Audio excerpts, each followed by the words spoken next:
Welcome to this week's reading vlog. I did not vlog at all last week. It was just a week with a lot going on. I mean, I feel like I say that almost every single time I start a vlog.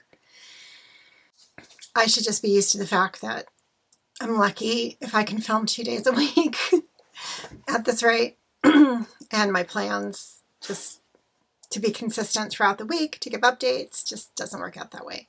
So since I didn't vlog anything this week, I never went over the 2 books that I finished. I'm downstairs in the basement. Bad lighting is the way to always tell that. And one of them is upstairs, and I am just too lazy to go back upstairs and get it. So first thing I finished was The Sweetness at the Bottom of the Pie by Alan Brady. It is Alan Brady, right? Or is Alan Bradley? That was a reread, simply because I wanted to read the second book in the series, which I've never done. After how many years has that series? When I originally read The Sweetness at the Bottom of the Pie, I think I gave it a 4.5 stars. And because I feel it is true, more lenient with my ratings these days, I did give it a 5-star this time.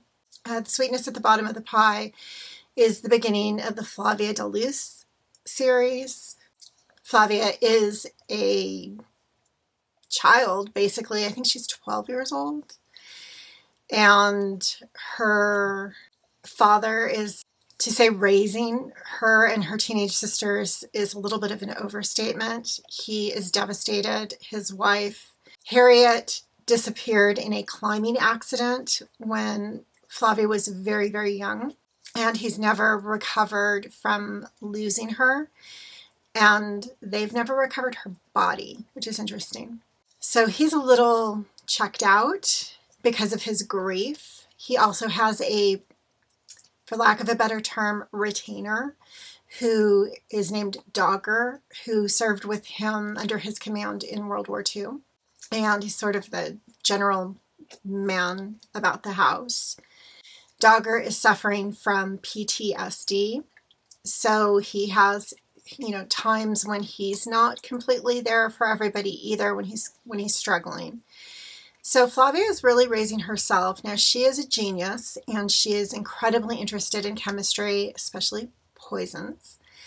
And she's always spending time in the lab, which is in the house. They live in their old family manor home in England.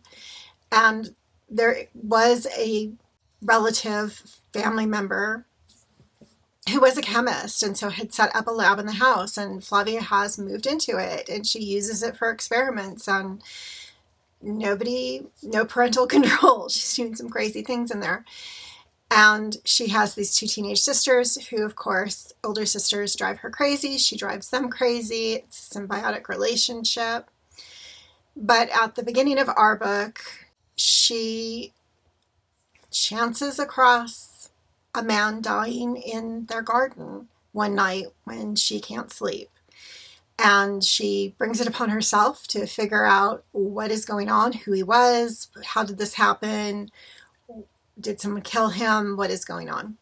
Brady is a Canadian writing about a family, a young girl specifically, and her family in England. Very interesting. And I think he did a really great job of it. I think he got into the head of a 12-year-old girl really well. And it was the plot was not dumbed down because our amateur detective was a child. It was definitely high caliber, and I really liked it. And I know that there was a new book that came out recently, so that spurred me to pick it up again. And when I went to read the second book, I really did not remember a lot about the secondary characters. I had remembered that her mom had disappeared. I didn't remember a lot about her sisters, her dad, even Dogger. So I thought, you know what, a quick reread will be good. And I ended up increasing my score for it. The second book I read this week, and I put this on Instagram quite a bit, was House of Glass by Sarah Pekkanen, or Pekkanen. I'm not quite sure how she pronounces her name. Our main character, Stella, is a child advocate attorney So in cases where there is a custody dispute in divorces, she comes in and she doesn't represent either of the parents. She represents the child, and she makes recommendations as to what would be in the child's best interest for custody arrangements. Because of trauma in her youth, she likes to work with kids who are older, teenagers, but her mentor, who is a judge, asks if she will take on this case of a younger girl because the girl is suffering from traumatic mutism based upon her nanny perishing at the family home. Now, Stella also suffered mutism when she discovered her mother's body when she was a young child after she overdosed in their apartment. So he thinks she's best suited to take on this role, and she agrees because he's done so much for her, and she also feels like she's avoided looking into her mother's death for many, many years. She's currently going through a divorce herself, and she's thinking that it's time to stop running and really find out, was her mother's death an overdose accidentally? Did she do this intentionally? Or did someone murder her? So the young girl, Rose, who is Stella's client, is incredibly intelligent. It's funny coming off of the hills of reading about Flavia and her being so intelligent. We have another young girl who's incredibly intelligent. She is a piano prodigy. However, she refuses to communicate. Even though she can read and write, she's still refusing to communicate with anybody about anything, basically, because of her mutism. So this case really, does a number on Stella's head, bringing back reminders of her mother's death and what she went through as a child. And she uncovers some secrets about that experience that put a strain on her, to say the least. Now, the nanny, Rose's nanny, was having an affair with Rose's father. And this has come to light after the nanny dies, after falling from a window in the attic, which is where her rooms are located. She's on the phone with a friend and she falls out of a window and perishes. Now, Rose and her grandmother, who also lives with the family, were outside in the garden. The parents were in the house, but they were on a lower floor than the nanny when this incident occurred, and they have been cleared by the police. So it is a cold case, technically. They don't have any leads, and they feel that they're not quite sure if it was accidental. However, they don't have anything to accuse anyone of doing this to her. They do know that she was on the phone with a friend when it happened, and she was telling the friend that she had just found out that she was pregnant with the father's baby. So lots of motive there to get her out of the way by the various members of the household. And Stella feels that when she goes to the house to start interviewing the family and trying to figure out what her recommendation should be, there is something really off in this house. And she doesn't feel like the parents and the grandmother are being exactly truthful, that they're hiding things, which she's used to as an advocate, right? The parents not giving her the whole story as she's trying to make up her decision. They want to put their best foot forward, etc. So they're not going to show her all the gory details of their lives together. But she feels the house is just, she gets a bad vibe from it every time she goes into it. So the story just really follows her and her visits and her vibe of what's going on, trying to figure out what they're keeping from her and what her recommendation should be. I gave it a 3.5 stars. I'm working on a video that will explain how I categorize books by genre and the subgenres that I use. And what's interesting about this one, it's where I start in my discussion, and I don't want to go into my categories too much here because I'm doing a whole video on it.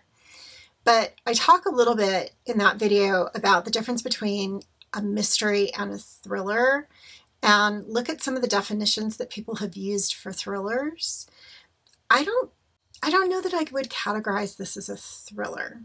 Got this book of the month, and book of the month definitely categorized it as a thriller, but I don't know that I would.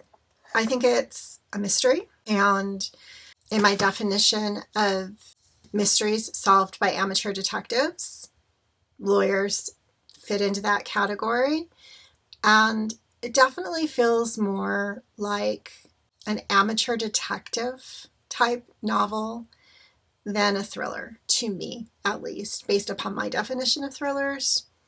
So if you're interested, hopefully that video will be up soon and you can see where I'm coming from. This week, I need to finish a book for book club, for the book club call tomorrow. And it's a short book. It's like 225 pages, and I'm about 50 pages into it. So I should be good at 2 or 3 more hours of reading. And I don't have any other plans this weekend. I'm not actually going anywhere for once on the weekend, which is amazing. So I think I should be able to get rid of that one and move forward. I will say that I already feel like I'm behind in reading for January, and I don't know why, because I'm not, but it's all arbitrary, right? Have a whole 12 months ahead of us to finish all of our goals, and I did not set a specific goal for January, but when you look at your goals for the year and what it would take to work consistently on them and get them done, I feel like I'm behind, but I've already finished 3 books, and it's the 18th of January. So, more than one a week so far. That's good, right? I think, and I've said this multiple times, when I finished my reading goal on October 31st, I just felt like I didn't really go into a slump, but I just slowed down a lot on my reading. I was still finishing books, still picking up new things. It was just taking me longer to get through things. And I think I've had a lot of distractions from external reasons, and so it is still taking me longer to read. And I'm hoping that by getting this book club book done in one sitting, or just focusing on that one until it's done instead of reading multiple books at a time like I tend to do, I have a better chance of maybe getting more into it again. Plus, this is a long weekend, so hopefully having Monday off, that will help. I'll just have book club tomorrow, which is virtual, and then I do have a work call on Monday, even though it's a holiday. So I'm going to go read my book club book. I'm very, very close to finishing 2 other books, so I feel like it should be a no-brainer to get those done. That is Her Royal Spyness by Rhys Bowen and The Cruelest Month by Louise Penny. So I should be able to finish those 2 as well.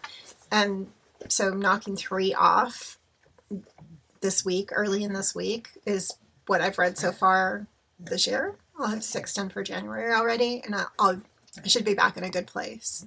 So yeah, I'm going to go read. So I read the book club book for a little bit, which, by the way, is You Better Watch Out, which I'll put here. But I decided that I would stop for a few minutes.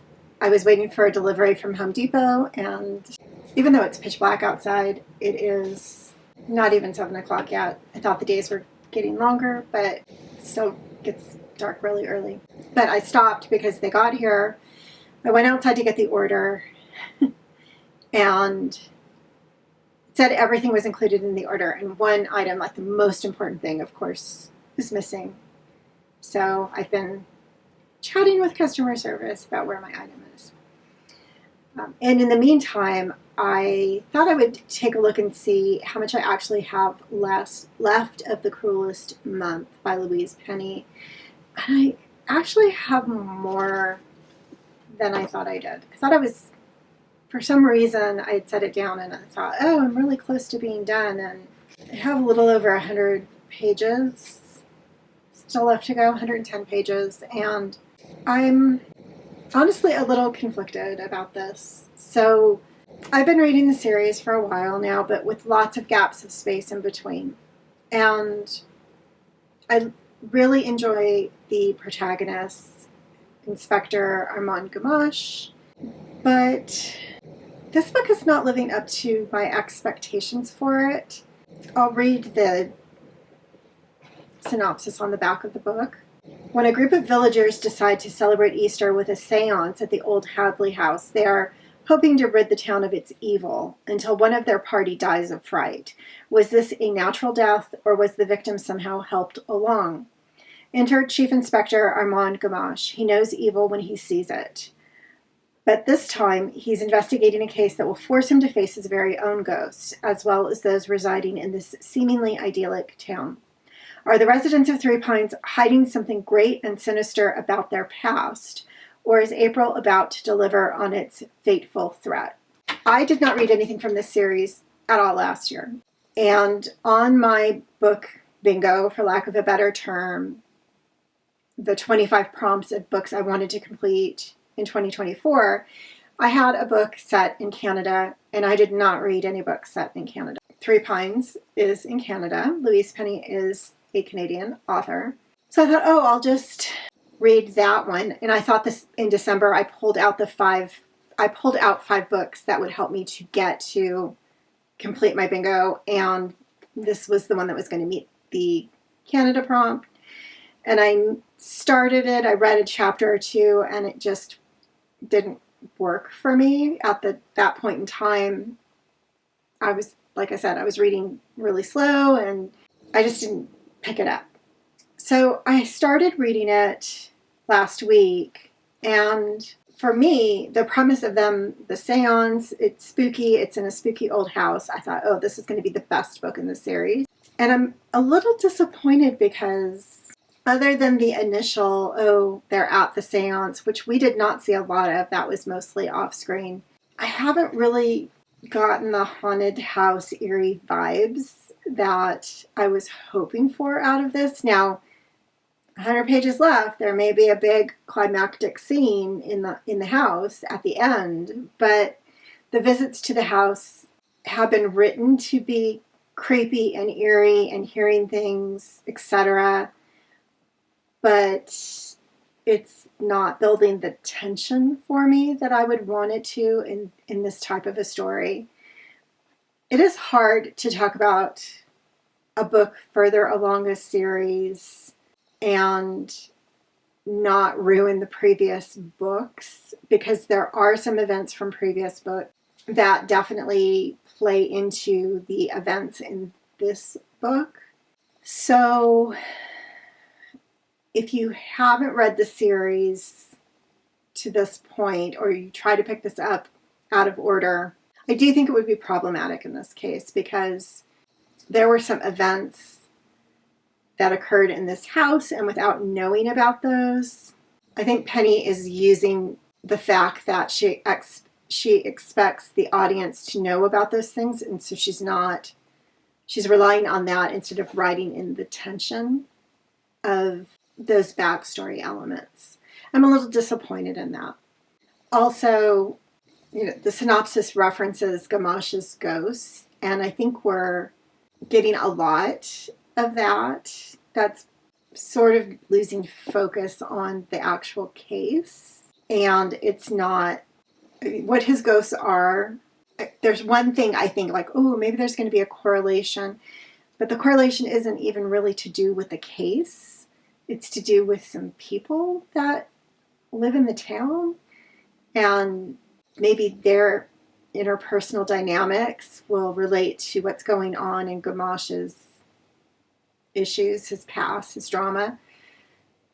But the case, I don't really see being or helping him resolve that or being a correlation to that. So it has been a fast read, but I'm just not as thrilled with it as I was with some of the previous books in the series that I thought were very well plotted and unique and not so predictable as a lot of things are. And I love police procedurals, and this is very clearly a police procedural. And I love them. And I love solving the case along with the detectives. That's what makes me like a police procedural, not that I love the police. Anyway, so again, I am a little disappointed in it. I think we aren't. The other thing that Penny is relying upon is we've seen this cast of characters multiple times now for where we are in the series. I think this is book 3, maybe 4. And I feel like she's at the point where she's like, oh, everybody knows the quirky innkeepers. I don't need to say a lot about them. But I think the backstory of the quirky innkeepers doesn't hurt to put a little bit of that in. I don't know. And that's ironic because usually if there's too much backstory that I've already read in a series, I'm like, I know that already. Let's move on with the plot. But there's so little plot going on. It's like, well, at least bring us the quirkiness of the characters instead. So I'm going to read a little bit of this. Home Depot has just let me know that they're not going to get back to me until tomorrow morning because it's 7 o'clock. And I don't blame them, honestly. I just hope that they are able to get it to me tomorrow so that I can do my little DIY that I want to do. Of course, I could just drive to Home Depot and pick it up. That would make things so much faster, probably. Anyway, I'm going to read and for a while, and then I will probably get tired of this and then go back to my book club book. So let's read.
This is going to be a really quick update, and then I have to get into reading. It is now Monday, and I finished The Cruelest Month last night. I still hold firm that the tackling of the incident from Gamache's past took away from the current case, the death that happened at the seance. And I felt that that could have been so much more developed. There was so much potential there that it didn't quite reach. But still, I'm probably going to give it 4 stars. I sort of have to come back to that one. I think it will be 4, maybe 4.25.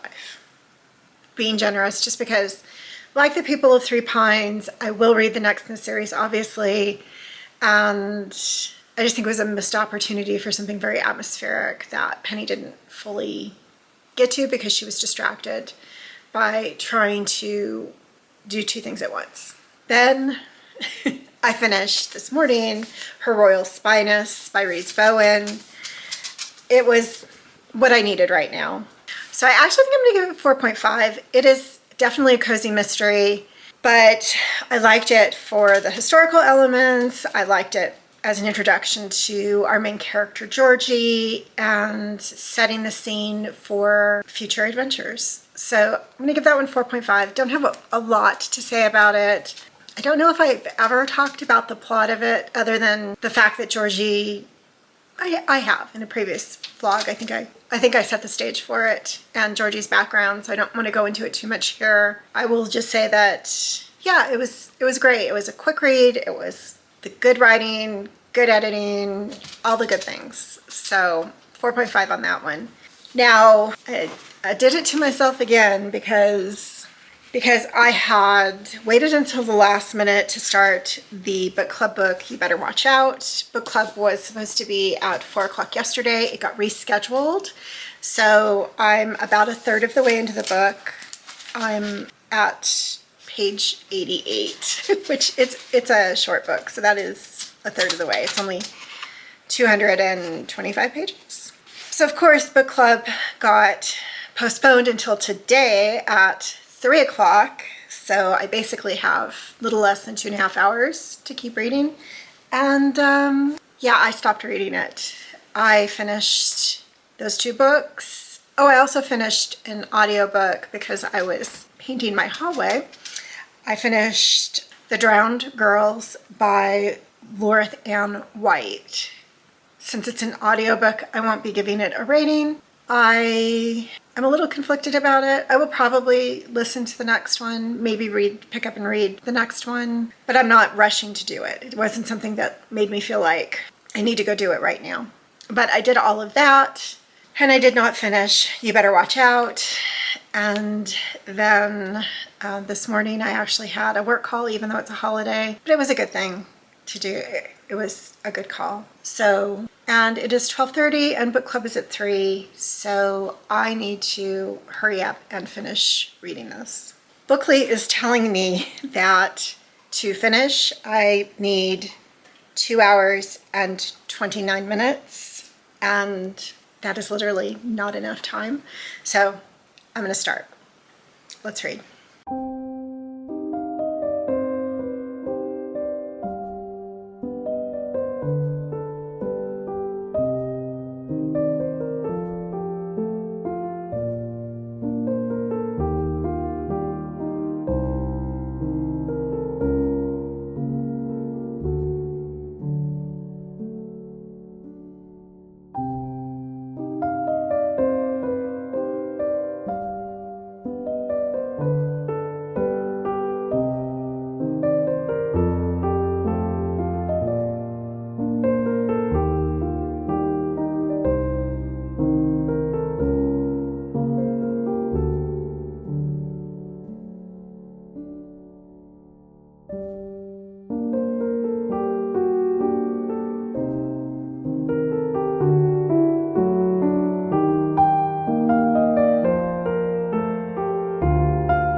All right, I have indeed finished You Better Watch Out in time for a book club.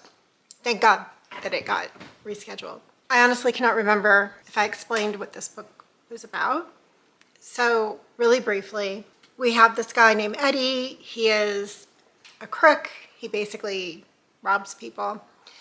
And he is in upstate New York, driving back from visiting his brother, decides that he needs to stop for cigarettes, pulls into a very small town liquor store and convenience store kind of place. And while he is in the store, this elderly couple comes into the store. The gentleman is in a wheelchair and the wife is, he's sort of following them around the store, casing them out, basically, thinking they're an easy score.